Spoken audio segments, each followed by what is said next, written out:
Welcome to the PLL on ESPN, presented by Howard Head Sports Medicine, Union Station in downtown Denver, Colorado.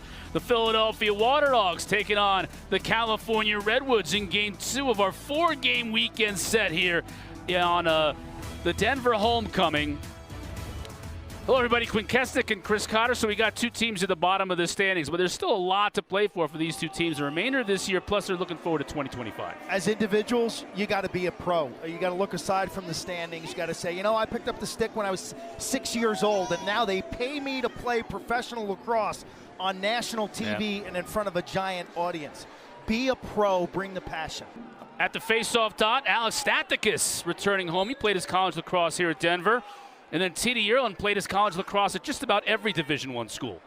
Denver was one of them on his stops, right? I'm kidding, T.D. Yeah, Denver, UAlbany, and Yale were the three schools where Erlin played his college lacrosse. So we're underway here. This game is going to be interesting. I think, Q, as much as anything, you and I were talking to the coaches and the players on the field before the game. We're not sure what we're going to get in this game between these two teams. No, again, these players are being watched. And I think this, do you want to be a water dog next year? You got to play well. You know, where's your contract? You in the last year of a free agent deal? Are you a talent that somebody else wants? The trade deadline is next Tuesday. Yes. So these players can be shipped. Also different combinations. I mean, you talked about Mikey Bain down at attack. So can he play with his other attack men?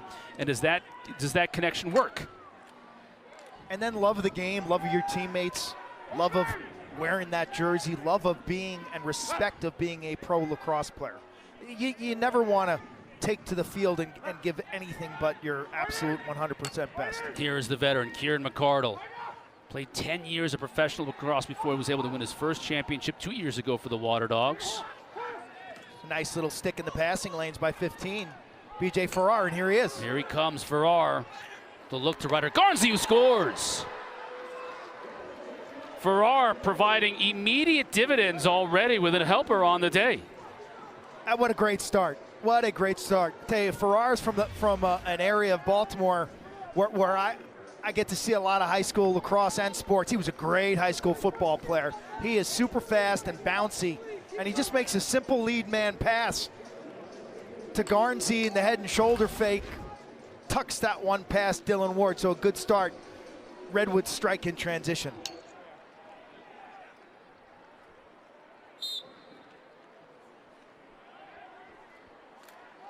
Stathakis and Erlin going to be a big battle. Erlin's one of the top 3 in the league in terms of face-off percentage, but Stathakis is coming home.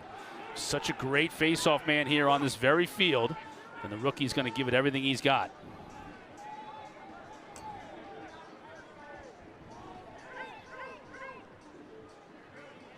Cole Kirst of the Kirst family. Talking to Nat St. Laurent, the head coach of the Redwoods, he said that Rob Pinnell would start inside on the crease, and you see 3 in green right now in front of the goal. It's unusual for him. And a great start for the Redwoods. Take a 2-goal lead. Chris Gray also had a disappointing year this year. That's his 8th on the year. And they're going to challenge this one. I would guess it's going to be a crease violation that they're challenging. And so what they'll do... Dogs have challenged the out-of-bounds possession. Oh, the out-of-bounds possession. It was ruled a tipped ball, and that's why it remained with the Redwoods. I'm guessing that's what they're challenged to see if it was tipped. Josh Blaisdell, official from Maine. Up there, guy. In for Matt Palin. So why wouldn't he call it? You're good. Don't worry about it. Coach T looking for answers from Hans Wittelsberger. Hey. Let's take a look at the replay. This is what they're challenging. Pass, deflected off Chris Gray's helmet, it looked like. Yes, so the final deflection was against the Woods, right? Deflected off the stick of Hudgens, and this appeared to hit the helmet of Chris Gray. This angle doesn't confirm. That last angle, let's see if we can see that last angle once again. And then we'll see. This is the one right here. Clearly it's deflected by Hudgens here, and then it looks like it moves in a different direction, doesn't it? Looks like it different angle. The angle kicks to the left, doesn't it? Blaisdell looking at it. Seth Tierney had a competition on the left, on his right, our left. Chris Gray knows the answer, right? And he's not telling anybody. He wants that goal. He needs that goal. After review, the call on the field is reversed. It tipped off green. It's going to be white ball on the end line. A 52-second shot clock. There's no goal. Blaisdell punches Pinnell in the face. We're off to a rousing start. Yeah, we are. Well, a good challenge by Coach Tierney, who by called the for way. the challenge? That was a that brilliant great challenge already. Now, somebody heard it or saw it. Look at Coach Tierney using technology to his advantage. This is new territory for Coach T. In his 40-plus years of coaching, you know how many losing seasons he's had? 3. His first 2 at Princeton, and then they had an odd year, I think, in like 2005, where they went 5-7. He's never been a part of anything like this at any level, high school, D3, or D1. Here comes Sowers, takes a shot. Got a matchup now. He's with the shorty. Who's coming? Help comes. Look at that pass. Great look. And it's Schlosser who buries it. Good for Mikey Schlosser. Had to watch his team, this Philly Waterdogs team, win a title while he was recovering from a knee injury. Missed all of last year. This is his second game back. Double drawn. Eyes are up. Diagnose and see through that defense. You calculate that math. If you're Sowers, you look through, you're looking adjacent, and he puts a strike right in Schlosser's breadbasket. Underhand feed makes it pretty easy. Michael Sowers. What do you got, Caley? Little assist from Coach T. You guys were right. It was all Coach T. I just talked to Matt DeLuca on the sideline, and he said it blatantly hit off the helmet, but Coach T made that call. Great eyes from Coach T as well, right on the spot. Stathakis, he's off to a great start from the faceoff dot. Tried that shot, it was deflected. Here comes Nakai. Watch the speed. Former Duke football player gets rid of it, scores! Pinnell!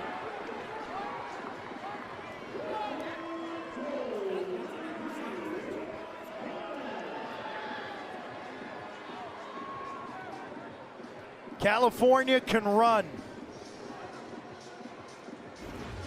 And Nakai's speed comes in handy here. Great outlet pass and good handle by one in green. They run the standard break.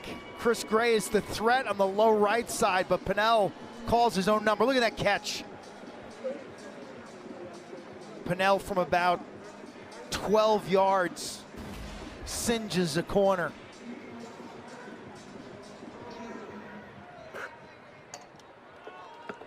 The Woods respond in 13 seconds to take the 2-1 lead.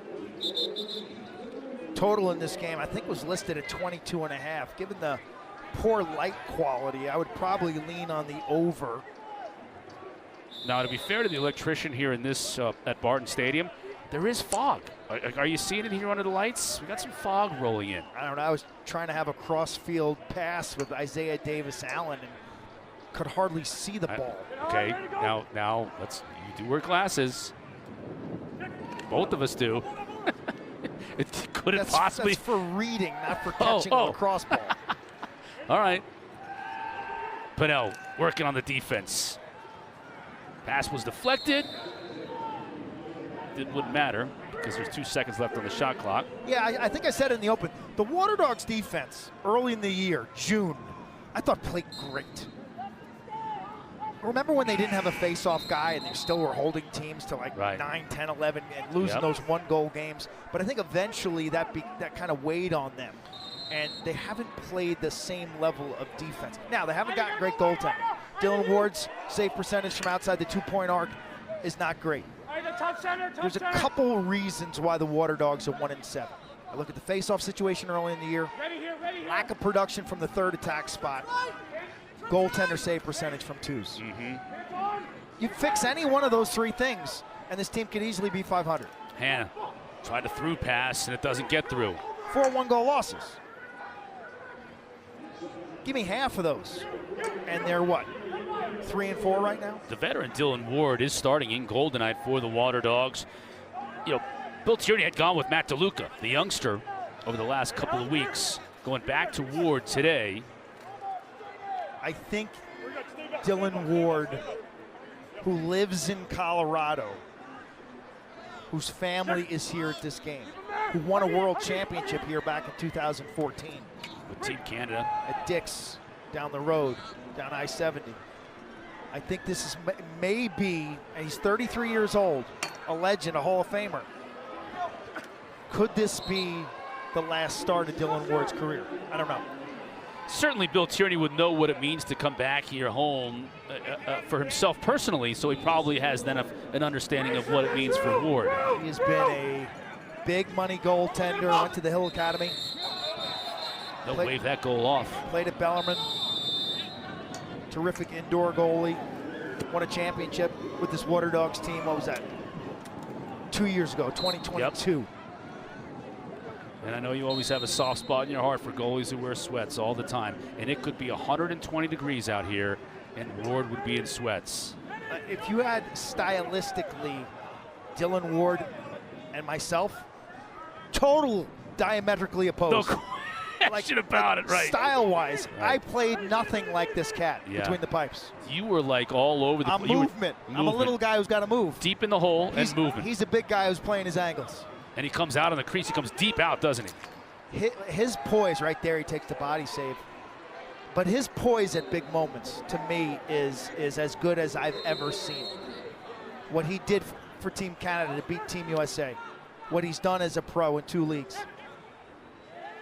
The guy's got ice in his veins. Garnsey. Plenty of time on the shot clock. What a good look. That shot was high. Gray couldn't find the target. Still 18 to shoot, though. Pinnell fires it right into Ward's cross. Scarpello gets to Hudgens. Hudgens can run as well. They got numbers. It's a bad sub. Hudgens gets rid of it. Nice passing. Sowers finishes. It's a bad sub by California off the turnover.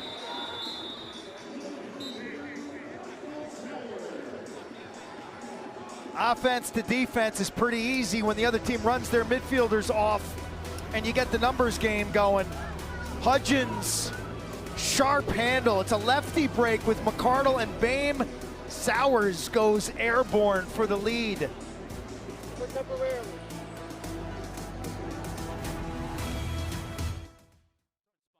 So many times, but they would routinely get 20 to 30,000 people for lacrosse. I think the record's 31,000 for lacrosse and then fireworks. Okay, right. Bolin, the owner of the Broncos, owned the Outlaws, and that was the Denver fireworks show. Courier behind the back. Not only were there 30,000 people in the stadium, as Courier scores a one-touch from Mikey Bame, I think gets his first career assist. All right. There were 10, 15,000 people outside the stadiums trying to watch the fireworks. Right. That's why I think I call it a sporting phenomenon when the Outlaws were here in the MLL, and they're hoping to bring that back. First pro point for Mikey Bame right there. Presses aside, throws it inside. Yes, sir. Is that right? The lefty from Michigan. Courier was his usual relentless self on that play as well. Took it all by himself behind the back, didn't work. Turned around, Bame found him. I'll tell you, Bame's a great story. He's got all the records for points and goals and assists at Michigan. He and Josh Zawada raised the profile of that program. NCAA appearance in 2023. Went back to the big dance this year in 2024. Kid from Cleveland, Ohio. Okay, started playing rec ball at a program named Rocky River Rec. His dad was involved in that rec program. Yeah. Played at St. Ignatius. You know who the head coach of St. Ignatius is right now? Kyle Bernlohr, backup goalie. Oh, yeah. Maryland Whipsnakes. Small world. Yeah. The torch gets passed on. You know what I mean? The torch gets passed on. And pro lacrosse is an important part of the ecosystem. Bame's older brother was on the first varsity team that they had at Michigan. Yes. Team 1. Yes. John Paul coaching that team, and you think about the transition from club lacrosse to Division I in Michigan. Now they've won 2 straight Big Ten titles. Yeah. That team is on the rise. Next year's wide open at the college ranks. It's going to be a great and fun year. Coach. This rookie class in the PLL this year, 26 rookies have scored their first goal. A draft class like we've never seen. Next year's not so much, but that means that there's parity, and it's going to be a really fun spring next year at the college level. Coach Connery owes us dinner for that last 3 minutes on Michigan lacrosse. Sowers. On the run. Walker! Woo. Well, he could shoot, if nothing else. 57 in white was a shooter here at the University of Denver. And now he does it at the pro level with the PLL. That puts a smile on Coach Tierney's face. They're playing loose, the Waterdogs, at 1-7. Walker's had a quiet season. 3 goals and 5 assists coming in. He's playing some midfield tonight as Bame takes his rotation down low at attack. And Walker shows you his versatility. Top of the arc, little curl gets inside, and a lefty rip. This is a pioneer program, really proud. They got more than a handful of guys playing pro lacrosse, and Ethan Walker was a sniper. I mean, a sharpshooter at the college level. From Peterborough, Ontario. The Pete. Pipeline of Canadians that came down to play at Denver and still do. Still get a bunch of great Canadians here at the University of Denver, Barton Stadium. T.D. Erlin continuing to be a machine, regardless of score, regardless of his team's success or failure. You talk about a pro mentality, that guy's going to deliver. Garnsey with a good look, but in heavy traffic. Can they get this midfield going? Dennis, he likes to shoot from distance, tough angle. What's the barometer for this Redwoods team? Midfield production and assists. They've struggled in the passing department this summer. Dennis has 5 2-point goals. That pass goes through everybody as the shot clock winds down. They only average 4.5 assists per game. They are the worst scoring offense in the PLL. California's missed their last 8 shots.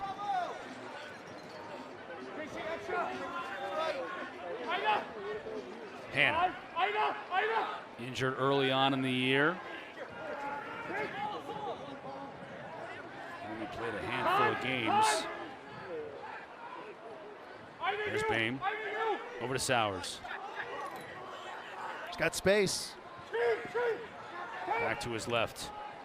Now the help comes. He's in all kinds of trouble. Oh, nice double team. Tevlin tried to scoop the ground ball. Still up for grabs. Picked up by the Woods. Good double team. Really a triple team. Jared Connors is the one who picked up that GB. Bertrand. Extra pass.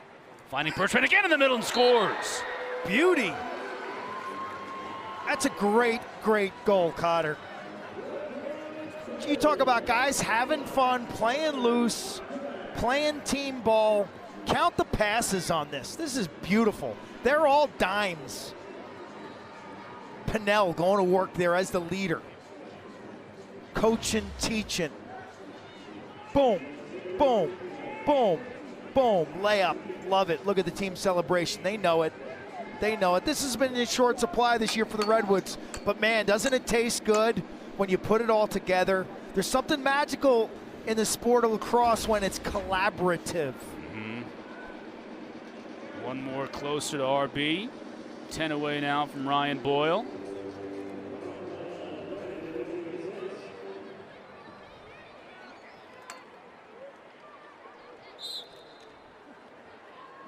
Stathicus.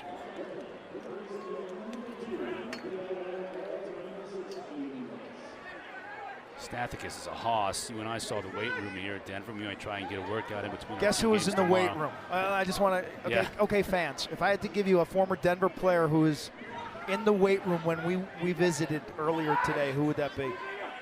And I'll give you a hint. There were no, we saw his lacrosse sticks. There were no shooters on those lacrosse sticks. So there's a good hint for you. So Trevor Baptiste is doing something at the far end of the weight room. Shocker. Again, talk about pros. Why are good pros good pros? They use their time wisely. They're not wasting days.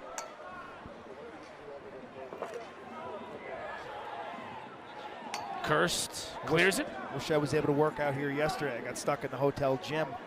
Didn't do it for you. Dumbbells, maximum dumbbells, 35s. Yeah. 35s. Slow on the eccentrics.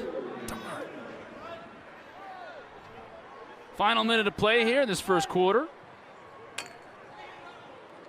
Trouble. Opportunity now.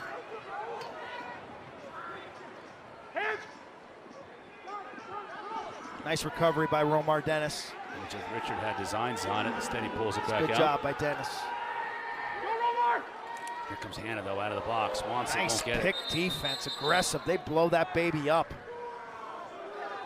Going to get a hold, though, against the Redwoods, so it'll stay with Philadelphia. Clock now. Shoot this right away if you're the Waterdogs. Right away. McCardle will do just that. Kelly goes down and makes the save, his second of the day. Horn sounds to end the first quarter. Well, we weren't sure what we were going to get tonight, but we got an entertaining brand of lacrosse here in the first Guys quarter. going at it, man. Everybody's got an ego. Everybody's got pride. Everybody wears the name on the front of the jersey, but maybe this is a little more about the name on the back. You don't show up here and play not to your ability. Bring it every time. The PLL on ESPN is powered by Howard Head Sports Medicine. 4-3 is our score as we start this second quarter. Hey, coming up on Labor Day at Gillette Stadium in Foxborough, it's the Stars and Stripes Classic. Green Berets battling the Navy SEALs. Visit PLLquarters.com to claim your tickets for this game, along with both PLL quarterfinal games taking place later that day. Tickets for all military personnel are free of charge.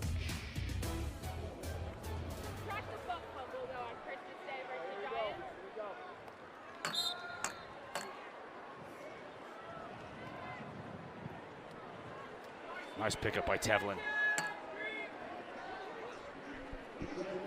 Spirited first quarter for a spirited crowd here. That one deflected, doesn't even get through now, and picked up by the Dogs. Courier, so good on plays like that. 77 in white. Violent Reese will score! A 2 again! That's his fourth 2-point goal of the year. Second fast break goal by Philly as they run from D to O. And look at this setup. It's just a question of understanding personnel. Joe Keegan did a nice piece for the PLL last week on the increased frequency of 2-point shots this summer, where teams were shooting around 17% heading into action last weekend. And the biggest area of 2-point production has been on the power play and in transition. And Rylan Reese is a great example of that.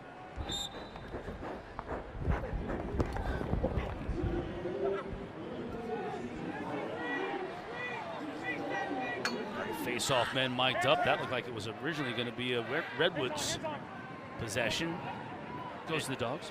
Kind of was. Yeah. And all went awry. Courier. No, not even close. Face-off stats this summer are a little goofy, I got to admit. Given that the Waterdogs didn't dress a Fogo for their first, 3 games? Yeah, about Basically 3 games. went like 0 for 90 I think the the first 3 Cannons games. didn't dress win their first game. Bloated everybody that played them, got like a +20. Right. So Like 100%. you look at the stats and like most of the Fogos are at 60% Right. or higher. How is that physically possible? I think Baptiste had a 100% game. Where did they hide the guys who lost those faceoffs? Where are they? But yeah, Where are those people? on the stat list? Yeah, well, where are hopefully you have to have taken a minimum number of faceoffs to appear on the stat list. Fast break opportunity. Jared Cotter shoots, and it's wide.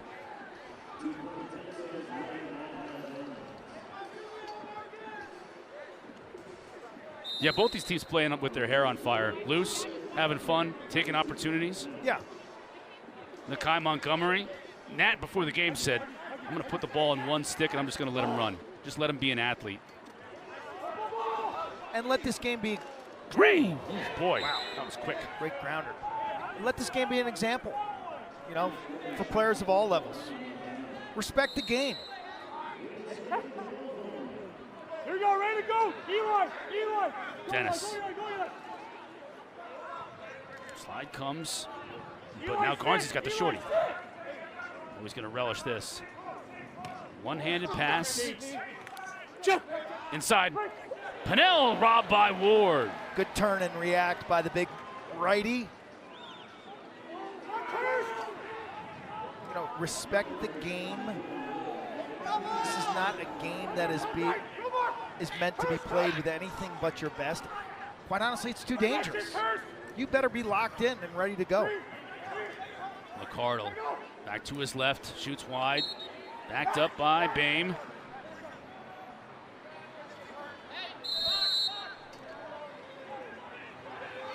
Bame's not the type of X-attack, but who's going to take his guy to the rack off a restart. He's more of a dodger in the flow of the offense. Walker, they're leaving him open. That was a mistake initially, but Walker couldn't get it on Cage. Stand up. I like Bame in the pick game. Now he's got a matchup. There he is with the shorty. Spinning back to his left, gets a little bit of room, but shoots it too high. Waterdogs working for some shots and they're getting some good looks.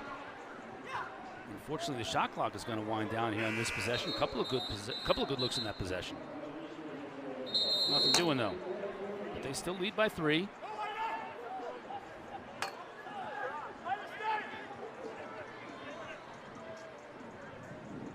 I mentioned earlier how this Redwoods team, Q, was a semifinalist last year, and they were a semifinalist on the backs of 14 and Green Berg. Remember, Berge was down low and he would just stuff everything he got his hands on. Didn't he have that monster quarterfinal game last year? 7 goals in that game last year. You know, it'll be interesting. You think about Owen Grant and Cole Kastner. Owen Grant, Delaware, he would have been a second-year pro this year. Never got to play last year or this year because of injury. Could be the best LSM in the league when healthy. Cole Kastner, first-team All-American from the University of Virginia. He's playing basketball at Stanford next year. He will be a Redwood. So you put those two guys in the defense, and suddenly you got one of the better units in the league. Cole Kastner. Monsters, I will say. Thinking about the draft and Clark's thinking on Cole Kastner, he's got such length. He's just different from everybody else. What shocked me when I spoke to Lars Tiffany about him when I was on campus this year, we were talking about 40-yard dashes and timing. Cole Kastner was their fastest player in the 40. Just like gallops. That guy at 6'7", his fastest in the. I could see 80 or 100, but in the 40-yard dash. And I started looking at Cole differently after. Oh, Kelly dives in front to make the save after the turnover. Robs Bame.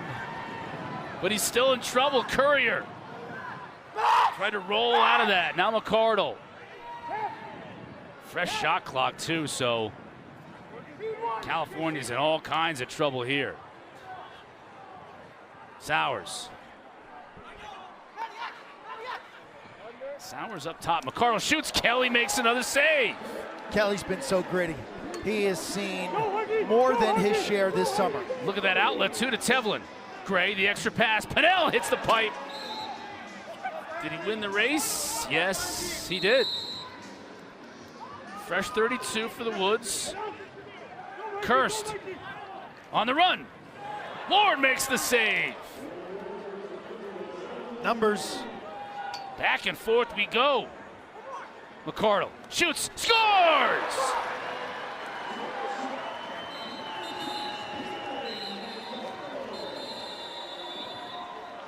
Both these teams not going to the playoffs. That's fine. I'll take an entertaining lacrosse game. That's what we've got right here. Third fast break goal of the day for the Philadelphia Waterdogs. Not feeling sorry for themselves. Transitioning from D to O. McCardle ricochets that off the goaltender Kelly. Fans in Denver enjoying the action. I've heard some people talking about Chris Kavanaugh. I'm sorry. Chris Kavanaugh drew the third best defender last season when Notre Dame was just so stacked on offense. A guy not on that list, I think that can go in the first round, Chris. Ben Ramsey, short stick defensive midfielder, Notre Dame. He's that good.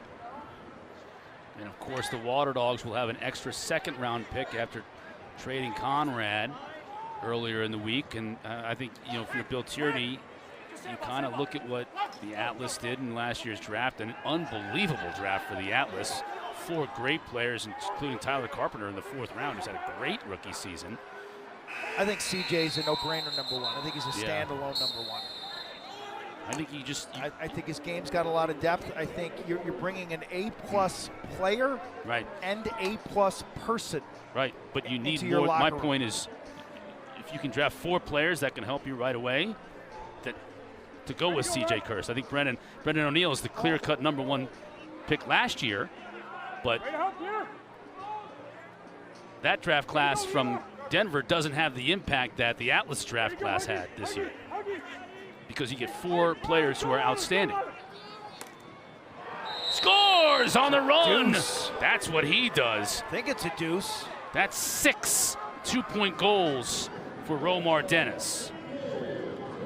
There's very few players in the PLL that can do this. Sweep and score on the run from outside the arc. This is right on the white line. Let's see it. No, that's clearly a 2. That's way outside the arc. 15 yards on the run. And he lives and makes a living right at that 15. Look at him. Look at him. He has no 1-point goals. No 1-point goals. That is his now, what, 6th? Yep. 2-pointer. Remember, he was the most outstanding player in the championship series 2 years ago, the first championship series. Changes the math quickly of a game when you hit on a 2. I think that'll be a big storyline as we head towards the playoffs. Dennis leads the PLL now with 2-point goals. Add another one. This is TD Erlin.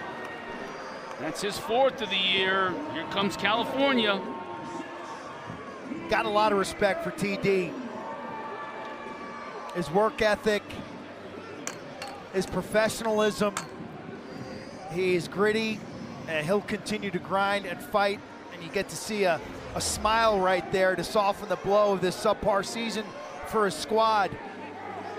Gets to play with his brother now. The backup goalie is Chase Erlin, and that's special for he and his family.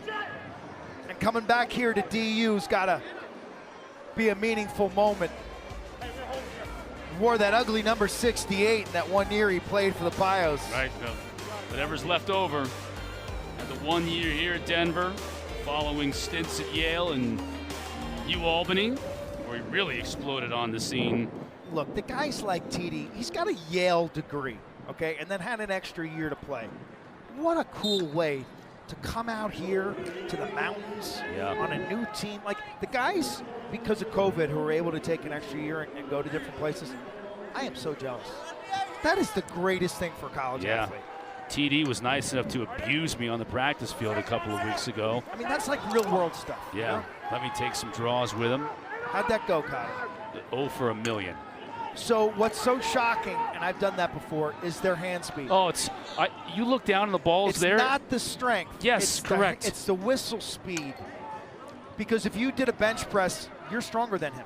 But I looked down, the ball was there. As soon as the whistle blew, it was gone. And I looked, where did it go? So that muscle memory, that ear-hand reaction is bizarre. It really is. Oh, on the run! Nakai Montgomery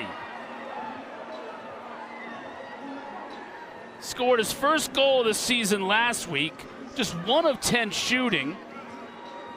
We mentioned it before. Nat said, I'm going to get one more involved on the offensive end and just let him run. Watch him here shoot on the run.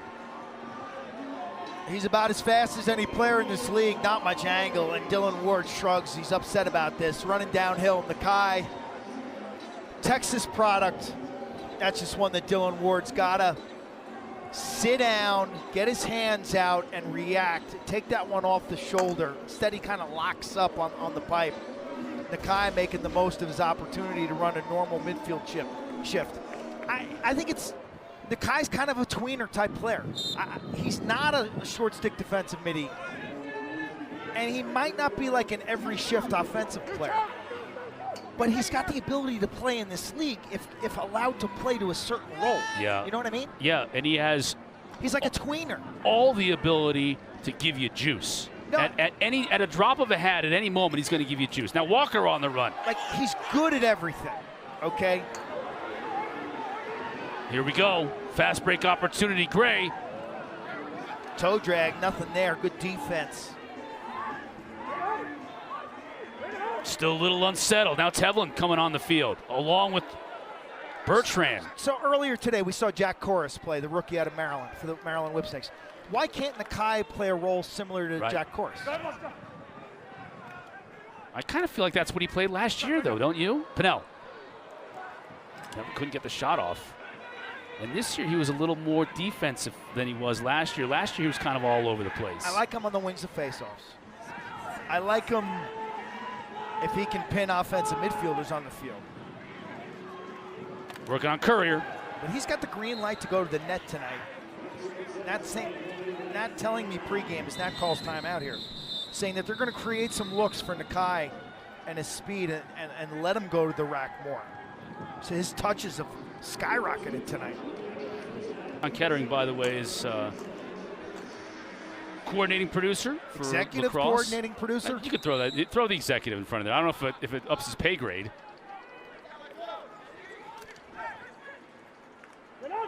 Now here's Nakai. Good look. No angle, though, for Pinnell. Working on Randall. So this is a huge opportunity for Nakai because his role's expanded tonight in this game. Dennis again on the run. Man, he puts a lot of heat on that ball. Off target, though. Now Pinnell was upset with that shot for whatever reason. They're in a tough spot here with the shot clock winding down. That was a good effort by Nakai. Had to do something in desperation, but Ward has seen that 1,000 times in his career. 5 saves. Here comes Scarpello. Minute and a half left to go. Yeah, tonight these two teams are not afraid to run up and down the field.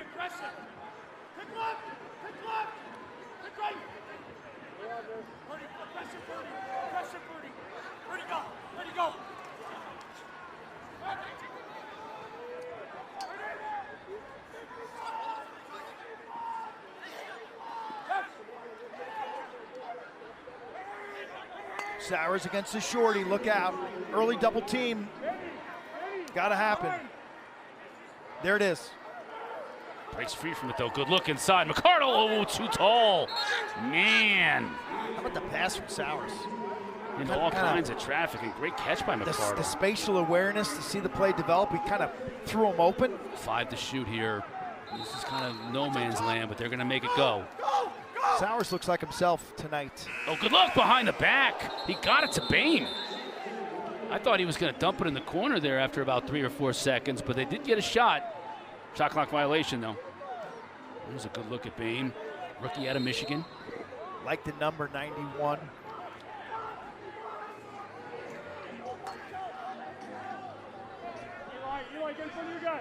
Clock now, clock and score. Shot clock, not an issue here. Kirst can work a little bit of it off, and they can work for the last shot. What do you like to do here? You like to go to the tin, get something with about 15 seconds or less, 10 seconds, in case you get a second opportunity. Gray tries the question mark off the pipe. Almost got it back and wanted to go over the shoulder again. 10 seconds, so plenty of time. Kirst underneath his defender, shoots. Ward makes the save. Launches it downfield.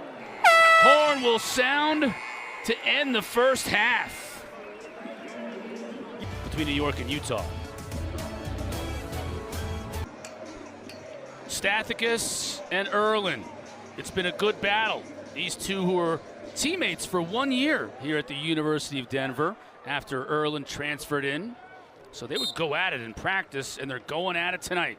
Erlin starts the second half with a face-off win. TD had his eligibility tied up that spring for a while when he made that move from Yale to Denver. Played in a handful of games in his final year as a collegiate. Pinnell finding Kirst out of the box. Kirst puts his shoulder into the defender. Can't find any room, though. Help comes. Shot clock down to 4 seconds. Redwoods can't get anything off.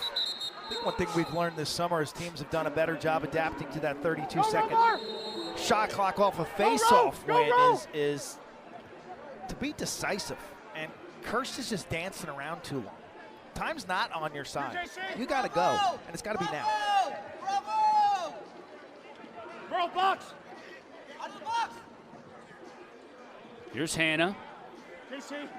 Working on Isaiah Davis-Allen.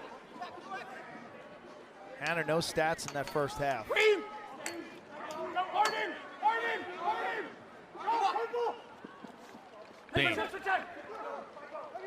Thought about taking the shot, gets it knocked out of his stick, gets it back, gets it to Courier. Look at that pass, beautiful, scores! What vision from 77 and white is Zach Courier. Finds Kieran McCardle for the goal. This is uncanny, really.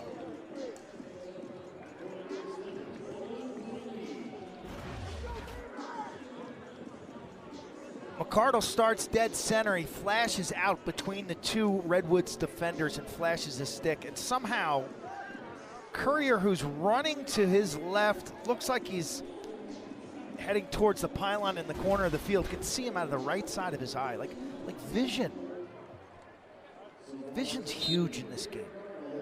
Peripheral vision is gigantic. Great players see the field, see things happen. Right? Q, how much of that is vision and how much of it is anticipation, knowing your teammates? I think it's a little of both. I think it's training yourself over years and years of repetitions on what to look at, how to see that movement, how to trust what you see.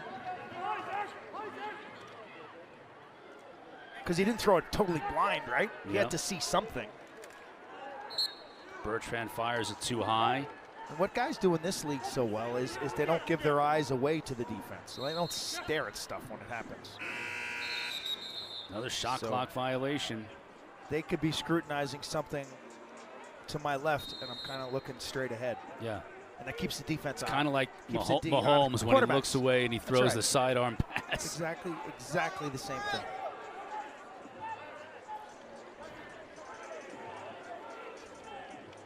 Brandow, 36, another rookie. Now inserted into the lineup for Coach Tierney. Along with Bain at that attack line. Wants to see what he's got here last couple of games of the year. Schlosser.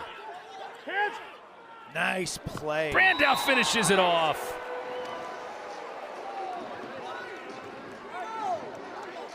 This is a textbook Mumbo. Inside, outside pick. You see the right side of your screen, the seal down by Brandow. Ball goes to Sowers, and then Brandow rolls again. This is right out of a coaching clinic. Hey, we don't need to go there, Beach. Brandow picks up the goal. That one is all about the offensive scripting and the orchestration. Sowers on the assist. He's got 3 on the night. All 8 Philly goals have been assisted goals. Stathakis, good to get it to a teammate.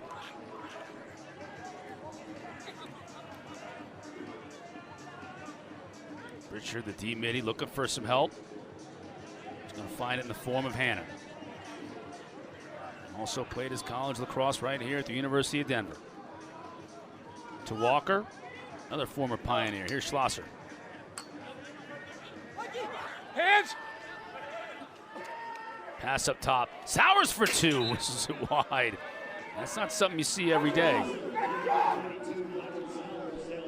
Yeah, that shot clock was down to 3 seconds. It'll stay with Bain and the Waterdogs, but that may be just, no, they're going to give it one shot, and it's picked off. This could be a break opportunity as Denver gets back, though. They got their middies back. Denver is back. It looked like Bain was going to roll the ball into the mountains. Instead, he passed it into the slot area. Dennis, let's see, look at the attention he draws way outside the arc. As a 2-pointer today, leads the league now with 6 2-pointers. Pinnell. A dance on Randall. Thought we might see the question mark, instead the shovel pass, which was ineffective. Superb work by Randall, 44 and white. Good angle play, Good stick position. Former Buckeye. Good. Hey, Bravo, score! Bravo! Score, Bravo! No curse! Courier looking for a pick. No shake! Scarpello slips it and heads out. Now here comes Hannah, full head of steam out of the box. No PJU! Quick go from the defense. You see a quick double. Hannah shoots off the pipe. That was like casual heat. You know what I'm saying? It didn't even look like he was gonna, it just kind of flung it up there. And put a dent in the top bar.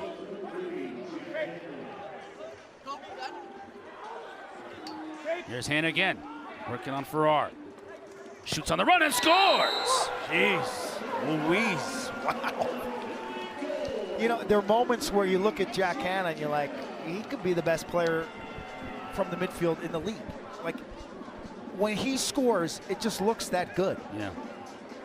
Think about their run in the last 2 playoffs. He's been a huge part of it. A little bit of an old school alley dodge down that right-handed wing, and he shoots as his angle is decreasing. He's a downhill type player playing in his home confines here at Peter Barton Stadium. There he is. He's one of Kark's original penny stocks. Kark went to a practice at Denver. He said, I got this kid, Jack Hannah. Nobody knows about him. He's on sale. I said, okay, invest in him. Well, all he's done, the kid became like a high All-American and pro player. Once in a while, Kark is right. Every once in a while. But that, you know, that was a great example of why it pays to go to practice. You tell analysts all the time, you get a chance to go to practice, go to practice. You always see something. You always learn something, whether it's a pro level or college level. We see that often when we go to practice. No question about it. Next, who's waiting in the wings? Who's the next stud? Somebody jumps out at you like, who's that guy? That guy's better than I thought he was. He's got to wait his turn this year, but wow, next year they're fine because that kid can play. It's usually not about the starters. It's usually about like kind of the middle tier players. Sowers, shot clock winding down. Couldn't get a look. Well defended on the play. That's what's been so much fun for me covering this PLL, is the merging of the college game into the pro game. We've got players who coach in college, guys like Ryder Garnsey. We've got strategies that get exchanged, and then obviously the talent. Oh, on the run with almost no angle to deal with. It's Romar Dennis. Was that a 1-point goal? Stop the presses.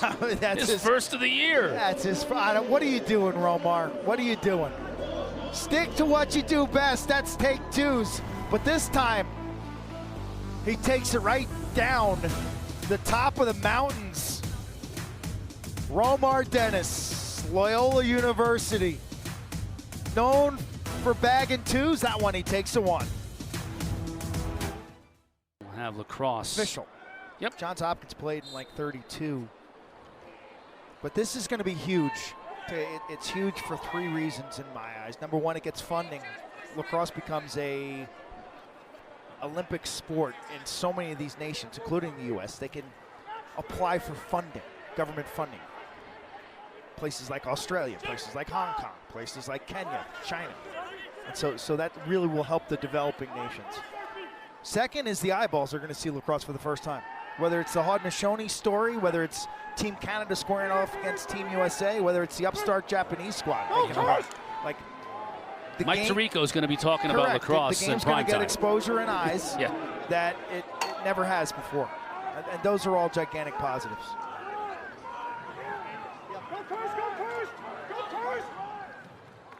Bame, look at that catch. Oh, if he'd have scored on that one, but it stays with Waterdogs. And Hayes will get it back to Sowers.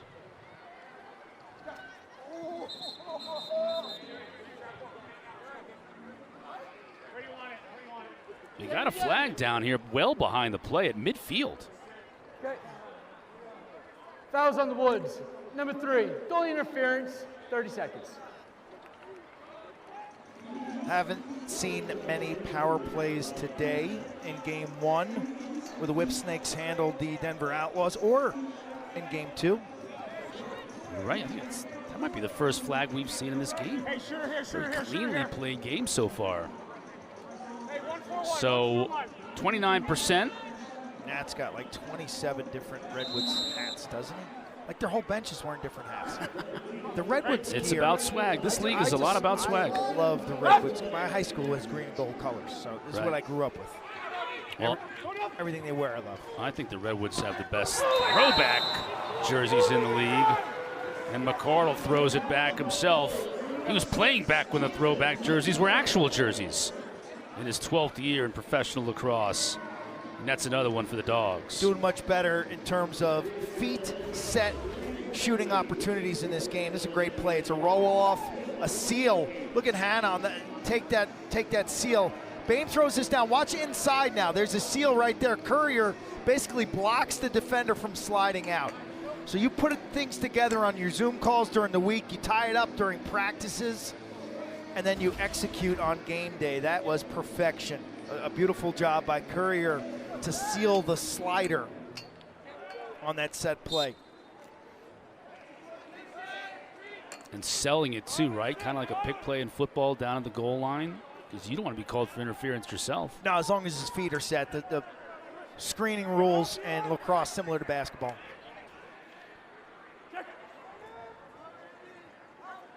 It's amazing, this team, this Waterdogs team, 1-7. Ward makes the save. Because they're really good. Yeah, they can be at times, just haven't been enough. 4 one-goal losses. Kind of got demoralized there 2/3 of the way through the season. Played for a championship last year, didn't they? Yeah, and won one 2 years ago. I mean, they've been in the finals for the last 2 years. Be interesting. Bill Tierney now with this offseason. Who stays, who goes? He'll put on his GM cap. Got to hit the draft, right? You get better in the draft. Look at the New York Atlas. A couple free agent moves, and next thing you know, he'll bring back his team. Not Andy Copeland's team, but his team. Look at the worst teams in the league last year. The Atlas were 2-9, or 2-8 rather. 2-9 rather, because they did make the playoffs. And then Chrome 1-9. Who are now the Outlaws. Yes, correct. They lost 9 in a row. They lost their last 9 games last year. Sowers saved by Kelly. And those two teams improved the most from last year to this year because they drafted so well. 8 saves now for Kelly. Watch out here on the run. Tevlin, that's wide. I reached out to Dave Cottle, former pro coach with the Baltimore franchise back in the day. Tony Seaman also was an accomplished college coach, as was Jim Stagnita, but I asked him about the transition for Coach Tierney from college to pro. Yeah. And there was a bunch of things that he talked about. Just the way you address the players has to change. And so there's a learning. And we saw it with Mike Pressler last year. He struggled. Mike Pressler was a great college coach at Duke and Bryant. He struggled last year. He fixed things up this year. Learn on the fly. You realize how important talent acquisition is, the GM portion of the job. Like, that's 70% of this. Yep. You learn how to practice efficiently. You learn how to manage egos. Rob, shop!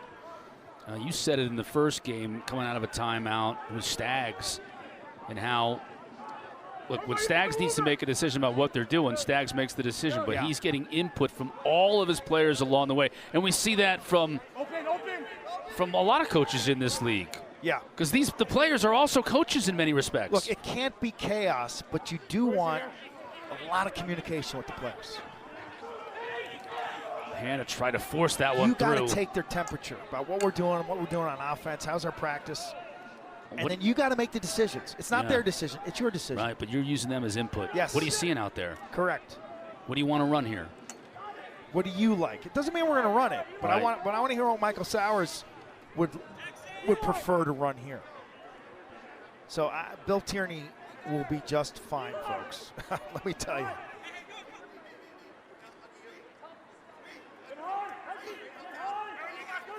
Bertrand.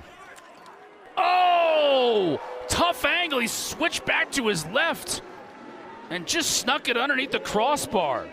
That's a hell of a shot on the run. It comes out of his stick funky, and you'll see Dylan Ward kind of duck a bit on this. And I don't know if this ball rolls off the top of his stick accidentally or if this is intentional.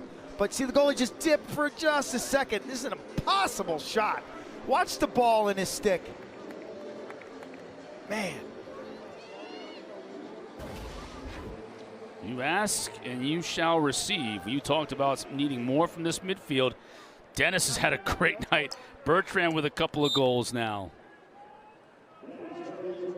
I might have to throw a flag on that bullet point. It's a Charlie Bertrand 45-game goal scoring streak at Virginia. Did he play at Virginia for 45 games? Right. Well, Virginia, remember, they played a lot of postseason games. Wasn't he there for just a year, though? He would have had to have been there for the 2 years. Caley, what's going on? Well, you guys talked about how loose both these teams have been to start this game, and in the last 3 weeks, this seems like the most positive and energetic I've seen the Redwoods on the sideline, constantly pumping each other up, even when they're down. Just as Coach Nat said after the half, there's no panic, and I think it's important, as you guys talked about, there's so much more to play for being a professional, having that attitude and that mentality at this point in the season for them. Yeah, even coming off a tough loss last weekend, you know, I think we saw them get a little bit of juice from their win in California in the first game. They did. Oh, you know, all through this, I got to tell you, this team has come out and battled. Last week they were a little flat, quite honestly, but I thought they maybe been celebrating their win in San Diego, where they played so well. How about the crowd support they got in San Diego? Yes. That was awesome to see. That, you know, you think about that field. I love that venue, that field. Yes. The fans there were all in so green and gold. excited. Yeah, it was all in green and gold. Incredible. They have adopted this Redwoods team as their very own. Torero Stadium. That's what's good. You know, you think about the geographic locations here, Q, and for teams like Boston and Denver, they were teams in the past that had a fan base in the past, so it wasn't as. Oh, Ward tried to make the save on Curse. Are they going to wipe it off? Yeah, they're going to wipe it off. Tell you, if I'm Dylan Ward, I'm not happy about this. And if I'm Waterdogs teammate, I'm not happy about this either, because this is a dangerous submarine shot to a goaltender, and they may have to. Josh Blaisdell, our head official, may have to look at this. This is the last thing you want to see is your veteran goaltender down on the field after being submarined by an over-aggressive shooter. Just as the quarter ended, Curse knew time was not on his side, and he threw all caution to the wind and ran Dylan Ward. So they can look at all aspects of this.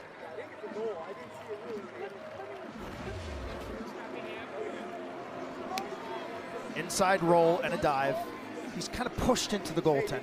And he scores a goal. And you worry about the left ankle of Dylan Ward.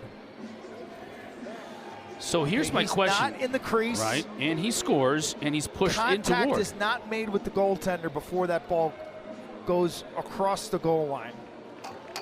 If the ruling is that the offensive player was pushed into Ward, it's got to be a goal.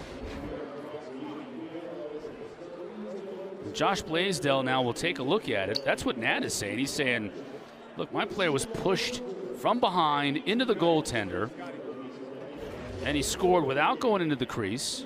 Here's a look we have not seen yet. It's not a crease violation. I don't think it could be a push with possession against the Waterdogs, if anything. I don't see any reason to take this off the board.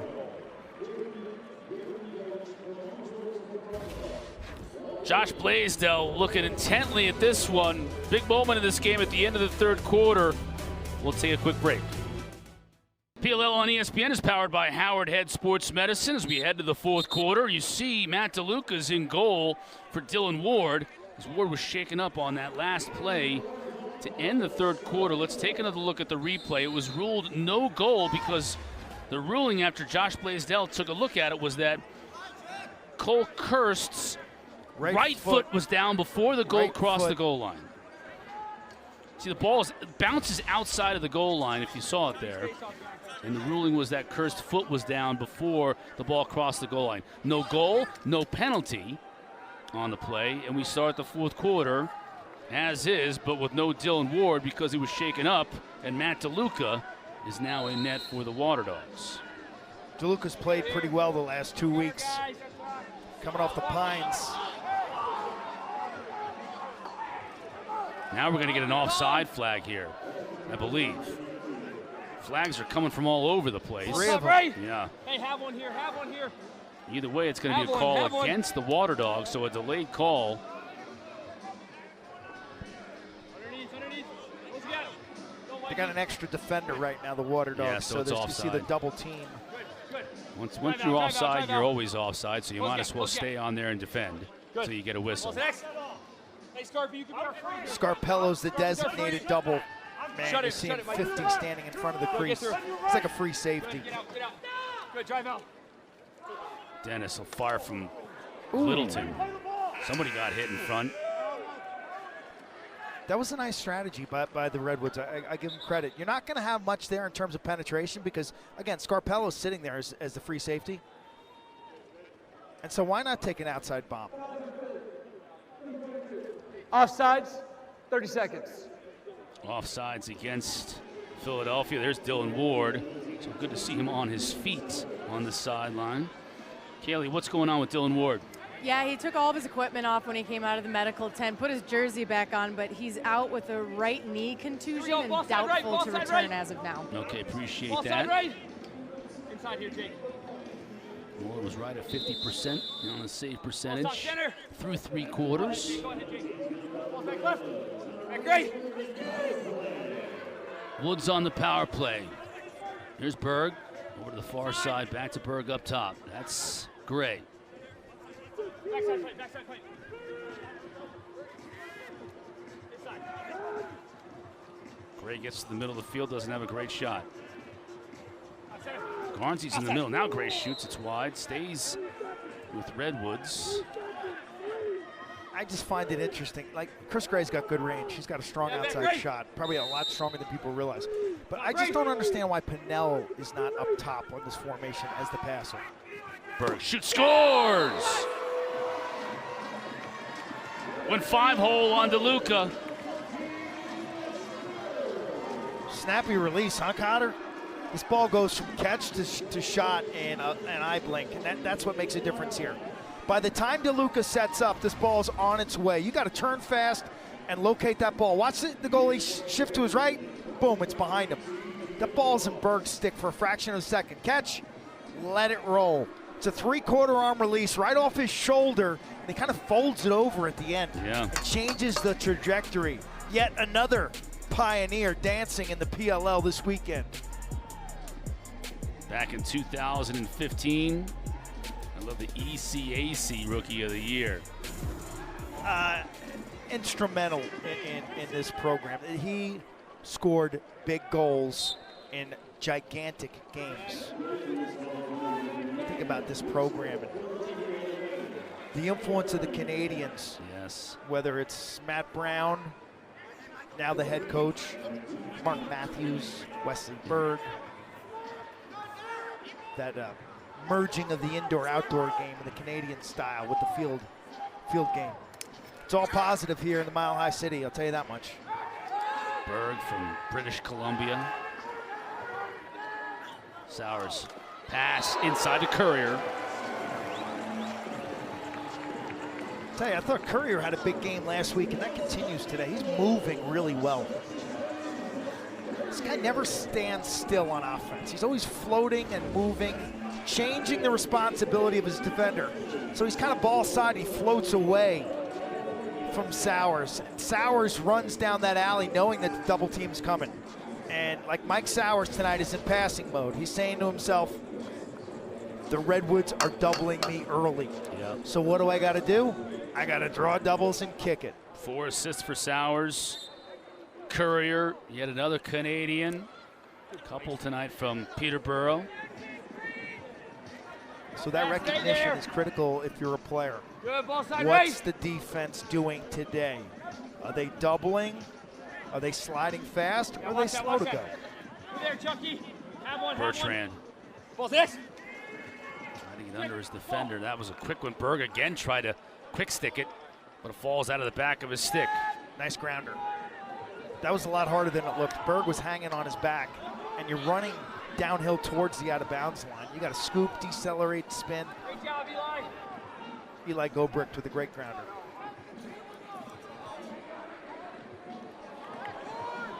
That's an unforced error right there. Now Berg was trying to pick it up, and a quick start as he sloughs off the defender, shoots and bounces it.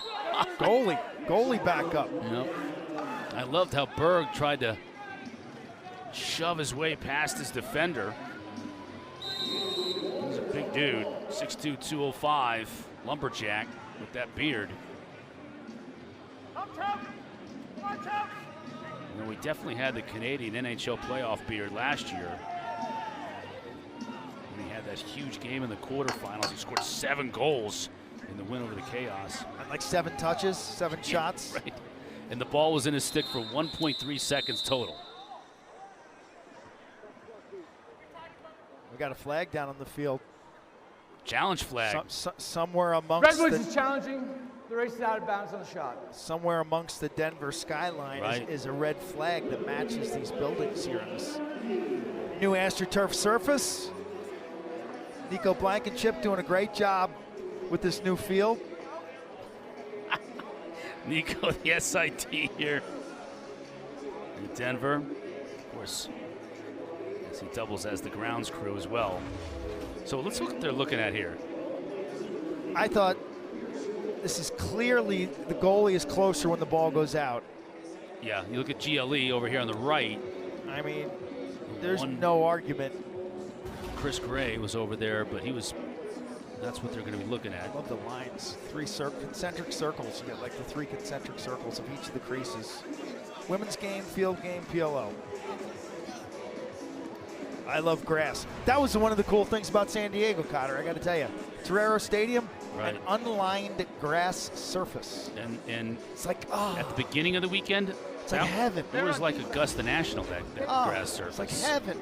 Heaven for your eyes and heaven for the players who get to play on it, Right. for their bodies. What? No, he was about 4 yards up. Yeah, that's... I had 2 views. I just looked at it, yes. Nat. Hey, it's where and when. That was a horrible pining. coach's challenge. That was a complete waste. That was a brutal challenge. After review, Coleman Field stands. Philly will retain possession. Yes, they will, because the goalie was closer to the ball when it crossed the end line. Set. So Nat will lose a timeout. He'll have 1 remaining. Nat still wants further explanation from Fire your Josh iPad Blaisdell. guy. Fire your iPad guy. He gave you bad intel.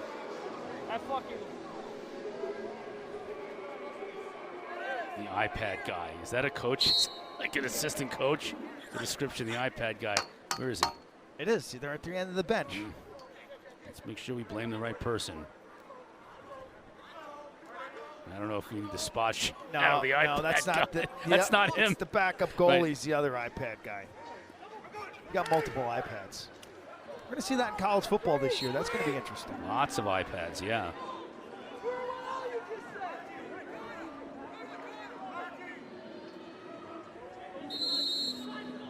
Technology marches forward, that's for sure. Walker on the shorty Tevlin. So with Walker coming out of the box, that's what he gets a lot of times, a short stick matchup. He's got to take advantage of it. Couldn't do it on that possession. 20 turnovers now for the Dogs. Chris Fake. We've seen Chris Fake run a lot lately. Connors, the pass to Gray, shoots it off the pipe. My gosh. That had to dent the pipe. It's not over back because it hit the pipe. And a fresh shot clock as well. That's like a change of possession. All right, here we go. Third pipe shot for the Redwoods. Down 2. Have one here. Check. Oh, Berg, the pass. good idea. Execution was off a little. Scarpello. Dogs on the run. Richard. You think CJ Kirst is watching this game up in Ithaca or back home in New Jersey? Wondering where he might fit in best. Sowers. Quickness. Back to his right, nothing there. To Schlosser. Got a couple on the day. Finish their sub now.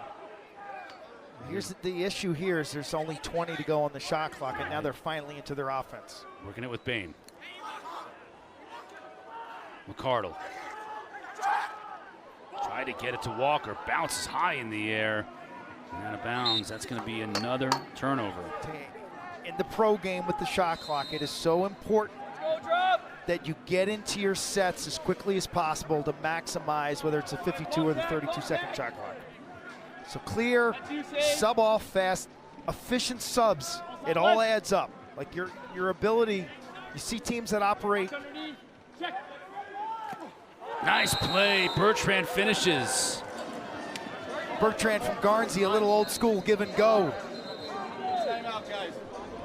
This game ain't over.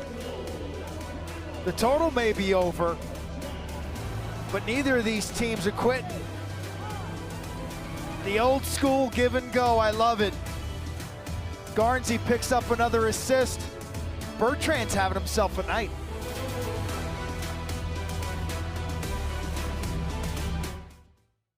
"29 touches on the day, just 1 for 9 shooting. Does have a helper as well out there. 34 years old. Yeah. Long Island product out of Smithtown West. Won the Tualatin more than 10 years ago. 2013, I believe. It's hard to believe. The late bloomer. Why is that guy successful and still doing it? It's in his heart, man. Like, you can just hear it, how much he cares. Yeah, it's in his heart and in his preparation, his off-season workouts. You talk about being a pro, I mean quintessential pro. He's not wasting any time. Always looking to get better. Well, here we go, Philadelphia in another game that comes down in the last 4 minutes. It's been a unfortunate story of their season with 4 one-goal losses. Too often they've failed to finish, kind of hit scoring slumps late in games. Hannah loses his footing. Ball is still down at the bottom of that pile. Hannah suddenly was falling sideways. Yeah. That could have been pretty ugly. Procedure call against. Oh, big hit! You can see that one coming. Sabia delivered it. Flags all over the place. Sabia crushed fake. I mean, you talk about the definition of a hospital or a buddy pass. Woo! I want to see the replay of that one. The flag is going to be down against Sabia. And Tevlin's couldn't connect on the pass from Bertrand. Let's check the call and let's see a replay of it. First, let's hear from Blaisdell. Was it high? From the rear. Number 16, cross check. 1 minute. So the cross check is the call, so that's a minute. Let's see. This ball hangs up in the air forever. And yeah, that's a cross check. He leads with the stick and the hands. Extends the hands. Yeah.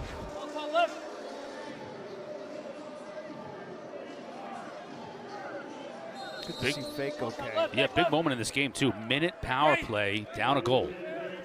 That could have been worse.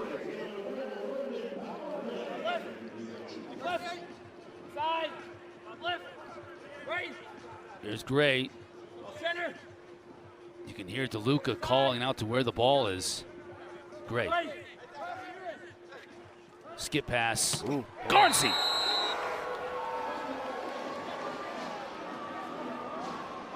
Garnsey from Pinnell. We heard that before.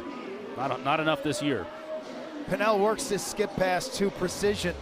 Instead of a top-down skip pass, it's a bottom-up skip pass as the inside man, Wes Berg, does a wonderful job of drawing the defense.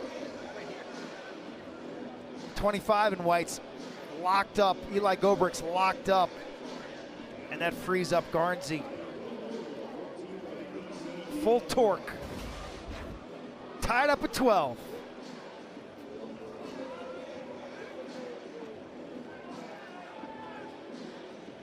Shot was so hard it got stuck in the netting. Had to go fish it out.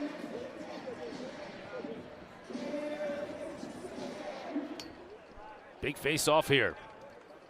Last tie in this game was 7-7. It's the 4th tie of the game, and TD wins it from Stathicus. Back to Pinnell. One timeout, California in green. 2 timeouts, Philadelphia. There. 15 to shoot for Gray. Dennis is coming out of the box, but he's a long way from the net with 10 to shoot. Go, go, go, go. You hear his coach saying, go, go, go. Got to get something here in a hurry. Tried to force it. It's going to be a shot clock violation. Scarpello wants to go quickly. Gets the restart. That's going to be over and back. So another turnover the other way. Restart ready. Things change quickly, don't they? And Connors is staying on there. Now he's going to come off. Gray had a great opportunity in front. Couldn't handle the pass. Man, it is haphazard right now. Back to Dogs. Now Scarpello again. He's going to want to take care of it a little bit better here as Merle comes running on. I think there's your answer why these teams are combined 3-13 on the season.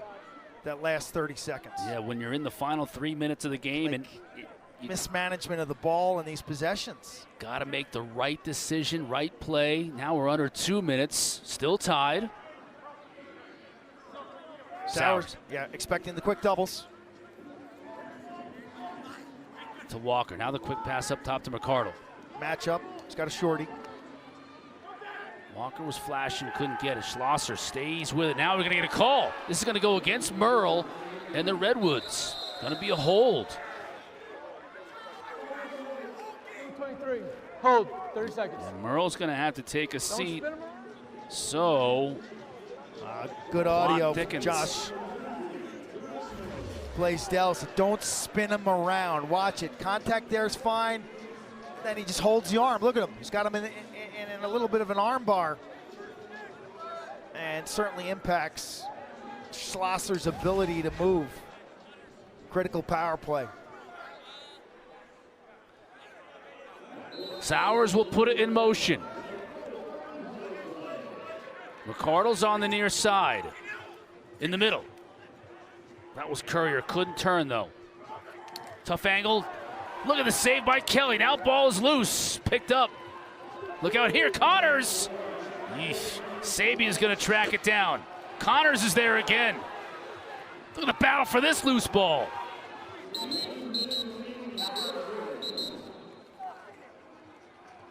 Waterdogs going to get a timeout. Playing with grit, heart, determination. Both teams are tonight. That's why we're at 12 apiece. Now with 4 seconds left in this power play, possession is more important, though. Almost a turnaround as Chris Gray was riding hard, but Randall and company are able to clear it. Now under a minute to play. Shot high. I think Kelly got a piece of that one. He did, so a fresh 32 with 44 to play in the game. Philadelphia still with a timeout. California with 1.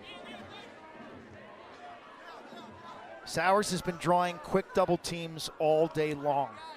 He presses the top of the arc, and then he's looking to feed. Schlosser tried to set him a pick. Instead, he got free, though. Oh, right in front to Bame, and he couldn't handle the pass. That would have been a golden opportunity.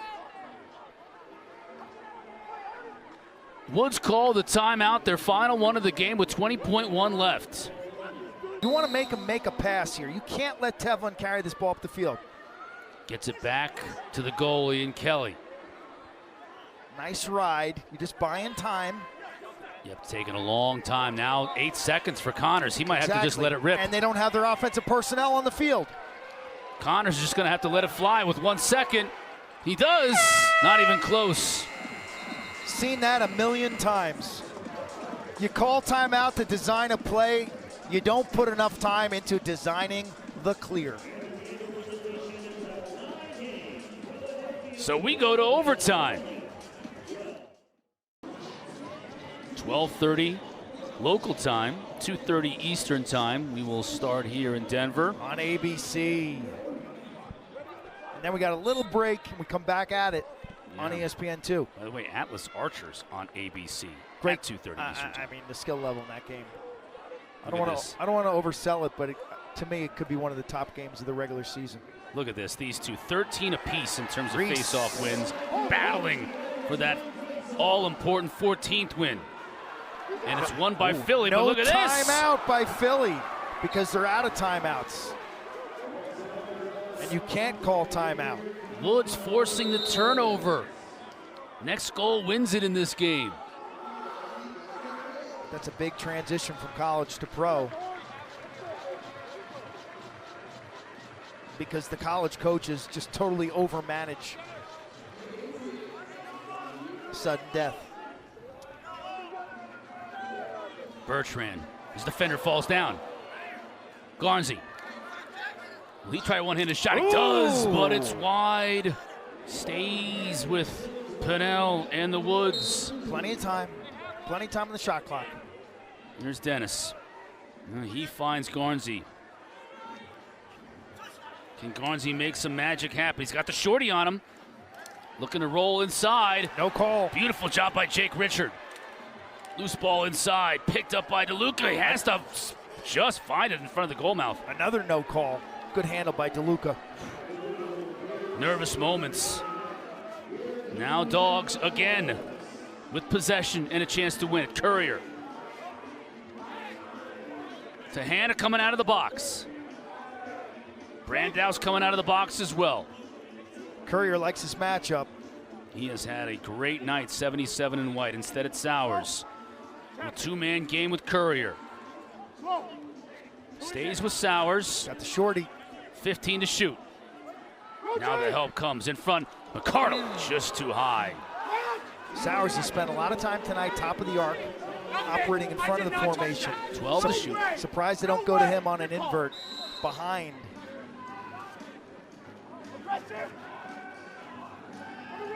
McCardle. Tevlin was all over him, couldn't get it to Courier as the shot clock was winding down. Both teams with opportunities offensively. Neither team can get a really good look.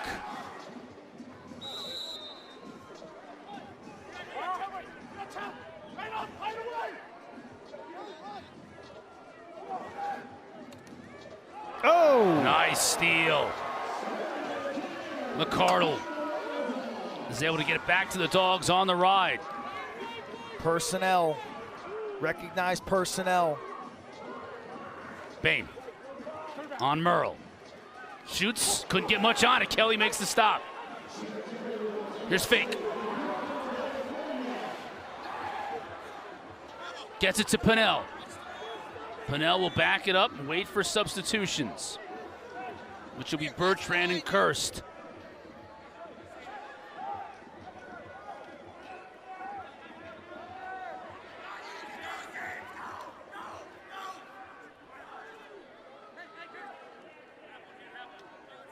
Gray's got a shorty. It's Richard. Gray comes upfield. Bertrand behind the back. DeLuca doesn't even get through. 10 seconds to shoot, so we didn't get a reset on the shot clock. Berg shoots, scores! The game winner for the Woods!